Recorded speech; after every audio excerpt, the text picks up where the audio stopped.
Agartala rail স্টেশনে পুলিশের জালে এবার 4 বাংলাদেশি অনুপ্রবেশকারী। গোপন সূত্রে খবর পেয়ে স্টেশন চত্বরে যৌথ অভিযান চালায় আরপিএফ, জিআরপি, বিএসএফ আর তাদের সঙ্গে ছিল ত্রিপুরা পুলিশের গোয়েন্দা বিভাগ। বাংলাদেশে যখন একেবারে অগ্নিগর্ভ পরিস্থিতি, তারই মধ্যে আগরতলা রেল স্টেশনে পুলিশের জালে এই 4 বাংলাদেশি অনুপ্রবেশকারী। সরাসরি আপনাদের নিয়ে যাব, আমাদের প্রতিনিধি প্রসেনজিৎ সাহা রয়েছেন আমাদের সঙ্গে। প্রসেনজিৎ, বিস্তারিত জানতে চাইবো।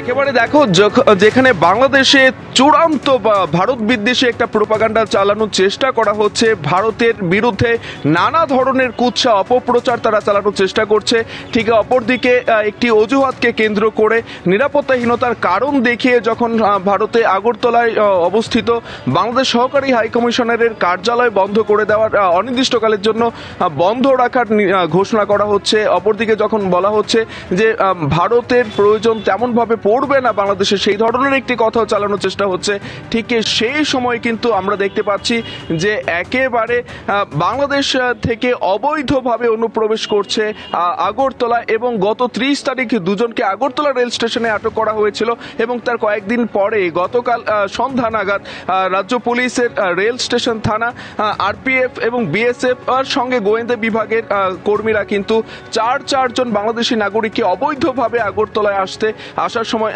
তাদেরকে আটক করে এবং তারা রেল স্টেশন পর্যন্ত এসে পৌঁছে গিয়েছিল এবং তাদেরকে জিজ্ঞাসাবাদ করার পর জানতে পারে যে তারা প্রত্যেকেই কলকাতার উদ্দেশ্যে কাঞ্চনজঙ্ঘা এক্সপ্রেস দিয়ে আসছিল।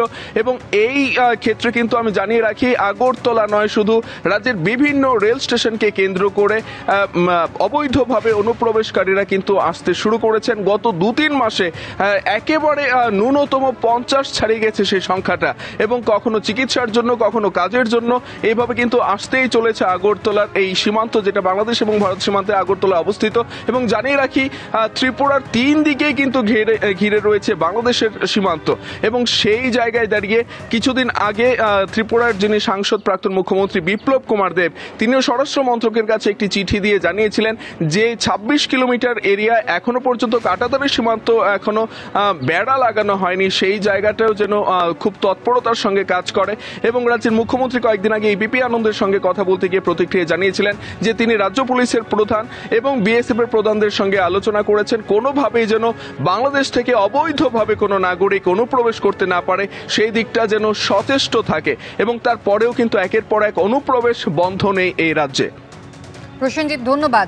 আগরতলা রেল স্টেশনে এবার পুলিশের জালে ধরা পড়ল 4 জন বাংলাদেশি অনুপ্রবেশকারী, এবং ভৌগোলিকভাবে ত্রিপুরা অত্যন্ত গুরুত্বপূর্ণ, যেখানে ইতিমধ্যেই কিন্তু ত্রিপুরার পক্ষ থেকে জানিয়ে দেওয়া হয়েছিল যে কোনো বাংলাদেশিকে তারা কিন্তু হোটেলে আশ্রয় দেবেন না। আর ঠিক এইরকম অবস্থায় পড়শি রাজ্য, পড়শি দেশ বাংলাদেশ যখন একেবারে উত্তপ্ত হয়ে রয়েছে, সেই সময় অনুপ্রবেশকারী তারা গোপন সূত্রে খবর পেয়ে পুলিশ একেবারে টহল দিয়ে তাদেরকে কিন্তু ধরে ফেলে। আরপিএফ, জিআরপি, বিএসএফ এবং তাদের সঙ্গে ত্রিপুরা পুলিশের গোয়েন্দা বিভাগও কিন্তু ছিল, এবং 4 জন বাংলাদেশি অনুপ্রবেশকারী পুলিশের জালে।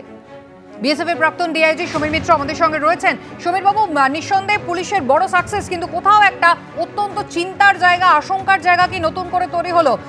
ভৌগোলিকভাবে ত্রিপুরা অত্যন্ত গুরুত্বপূর্ণ একটা জায়গায় রয়েছে, ইতিমধ্যেই তারা কিন্তু জানিয়ে দিয়েছে কোনো বাংলাদেশিকে হোটেলে তারা আশ্রয় দেবে না। 4 জন বাংলাদেশি অনুপ্রবেশকারী কিন্তু পুলিশের জালে। এটা যদি আমরা যারা আমরা ত্রিপুরায় সম্বন্ধে একটুখানি আমাদের জ্ঞান আছে, সেটা সেই জায়গাটায় যে ত্রিপুরা আখাউড়া ছাড়া বাকি যে এরিয়াগুলো রয়েছে in the dense forest and all, ওখানে যে যতটা আমাদের সার্ভিলেন্স এবং যতটা আমাদের অ্যাগ্রেসিভ ফেন্সিংগুলো করা দরকার, সেগুলো আপাতত হচ্ছে, এখনো পর্যন্ত সম্পূর্ণ হয়নি। আমি এই চ্যানেলের মাধ্যমে যদি কেউ শুনতে থাকেন বিএসএফ এর কোনো অধিকর্তা, তাকে আমি বলবো যে এই ব্যাপারে যেন আরো বেশি গুরুত্ব দেওয়া হয়, কারণ বাংলাদেশ সেই বাংলাদেশ নেই, এখন এক নতুন উচ্ছৃঙ্খল, উদ্ধত এবং মানে কি বলবো যে পলিটিক্যাল ক্যারেক্টার ছাড়াই তারা আজকে দেশ শাসনের একটা অধিকার পেয়ে গেছে। সুতরাং এইখানে কারণ you can always interact with the people who are educated. আজকে বাংলাদেশে আমরা কি দেখতে পাচ্ছি, যে ভদ্রলোক নোবেল প্রাইজ পেয়েছিলেন তিনি আজকে এসে যেভাবে ব্যবহার করছেন, এবং যে হিন্দুরা যারা ওখানে রয়েছেন তারা কেউ নন, তাদের জীবনের কোনো দাম নেই, এই যে ইয়েকে ধরে যে মংকে ধরে ফেলা হলো, তার জন্য একটা উকিল পর্যন্ত দিতে পারলেন না। সুতরাং এই যে অনুপ্রবেশ কিংবা অবৈধ প্রবেশ, এখন আমি অবৈধ প্রবেশ কথাটা আর বলবো না, এই জন্য বর্তমান পরিস্থিতিতে এটা অনুপ্রবেশ।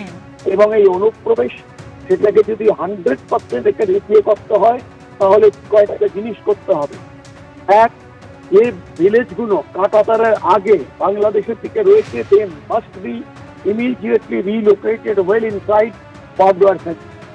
নাম্বার 2, যে আমাদের যে জায়গাগুলো এখনো পর্যন্ত ইলিউমিনেশন হয়নি, যে জায়গায় এখনো পর্যন্ত আমরা করে উঠতে পারিনি, in the absence of regular power supply, যে জেনারেটর, যেটা আমরা পাঞ্জাব, রাজস্থান, জম্মুতে করেছি, কেন হবে না এই স্টেট? এই জায়গাটায় আমার মনে হয় যে আমরা অনেকটা পিছিয়ে রয়েছি। থার্ডলি, আমাদের যারা রয়েছেন তাদেরও কিন্তু আমি অনুরোধ করব যে আজকে যে পরিস্থিতির মধ্য দিয়ে যাচ্ছি, যে আগের আলোচনায় যেমন বলা হয়েছিল যে অটল বিহারী বাজপেয়ী তিনি ইউনাইটেড নেশনসে গেছিলেন এবং পুরো ব্যাপারটা জানিয়েছিলেন। আজকে আমরা এই ক্ষুদ্র পলিটিক্সের ওপরে উঠে, যেখানে আমার দেশ এবং রাজ্যের একটা বিরাট স্বার্থ জড়িয়ে আছে, সেইটাকে কেন আমরা যৌথভাবে এবং পুরো দেশ এক হয়ে কেন আমরা করব না?